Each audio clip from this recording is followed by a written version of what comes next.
Well, there's hope for Edward in the dump. Chapter 12. Let's see what goes on with this dog. Edward did not have much time to savor the light, for the dog suddenly appeared above him, dark and shaggy, blocking his view. Edward was pulled out of the garbage by his ears, dropped, then picked up again, this time around the middle, and then shaken back and forth with a great deal of ferocity. The little dog growled deep in its throat, and then dropped Edward again and looked him up in the eye.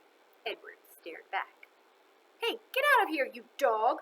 It was Ernest, king of garbages, and therefore king of the world. The dog grabbed Edward by his pink dress and took off running. "That's mine! That's mine! All the garbages is mine!" Edward shouted. "You come back here!" But the little dog did not stop. The sun was shining, and Edward felt exhilarated.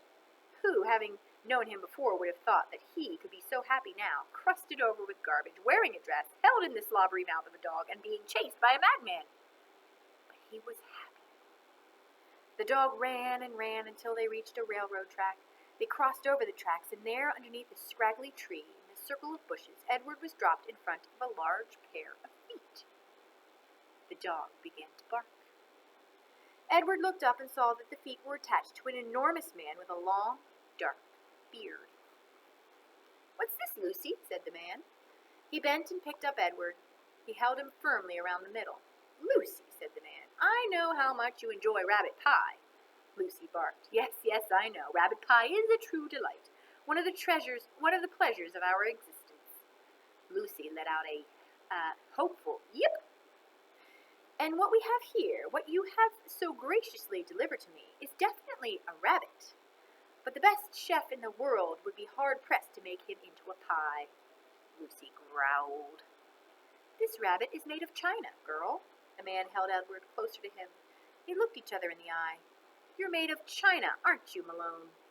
He gave Edward a playful shake. "And you are some child's toy, am I right? And you have been separated somehow from the child who loves you." Edward felt again the sharp pain in his chest. He thought of Abilene. He saw the path leading up to the house on Egypt Street. He saw the dusk descending and Abilene running toward him. Yes, Abilene had loved him. "So, Malone," said the man. He cleared his throat. "You are lost. That is my guess. Lucy and I are lost, too." At the sound of her name, Lucy let out another yip. "Perhaps," said the man, "you would like to be lost with us. I have found it much more agreeable to be lost in the company of others. My name is Bull. Lucy, as you would have surmised, is my dog. Would you care to join us?" Bull waited for a moment, staring at Edward, and then, with his hand still firmly around Edward's waist, the man reached one enormous finger up and touched Edward's head from behind. He pushed it so it looked as if Edward were nodding his head in agreement. "Look, Lucy, he's saying yes," said Bull. "Malone has agreed to travel with us. Isn't that swell?" Lucy danced around Bull's feet, wagging her tail and barking. And so it was that Edward took to the road with a hobo and his dog. Well, we can't stop there, can we? So I guess now Edward is Malone. He was Susanna, now he's Malone. I guess he's a boy again. They traveled on foot. They traveled in empty rail cars. They were always on the move. "But in truth," said Bull, "we are going nowhere. That, my friend, is the irony of our constant movement." Edward rode in Bull's bedroll, swung over Bull's shoulder with only his head and ears sticking out. Bull was always careful to position the rabbit so that he was not looking down or up, but was instead forever looking behind him at the road they had just traveled. At night, they slept on the ground under the stars. Lucy, after her initial disappointment about Edward being unfit for consumption, took a liking to him and slept curled up beside him. Sometimes she even rested her muzzle on his china stomach, and then the noises she made in her sleep, whimpering and growling and chuffing, resonated inside Edward's body. To his surprise, he began to feel a deep tenderness for the dog. During the night, while Bull and Lucy slept, Edward, with his ever-open eyes, stared up at the constellations. He said their names, and then he said the names of people who loved him. He started with Abilene, and then went to Nellie and Lawrence, and from there to Bull and Lucy, and then he ended again with Abilene. Nellie, Lawrence, Bull, Lucy, Abilene. "See, Edward told Pellegrina. "I am not like the princess. I know about love."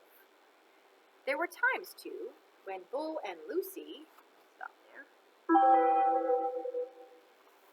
When Bull and Lucy gathered around a campfire with other tramps. Bull was a good storyteller and an even better singer. "Sing for us, Bull," the men shouted. Bull sat with Lucy leaning against his leg, and Edward balanced on his right knee, and he sang from somewhere deep inside himself.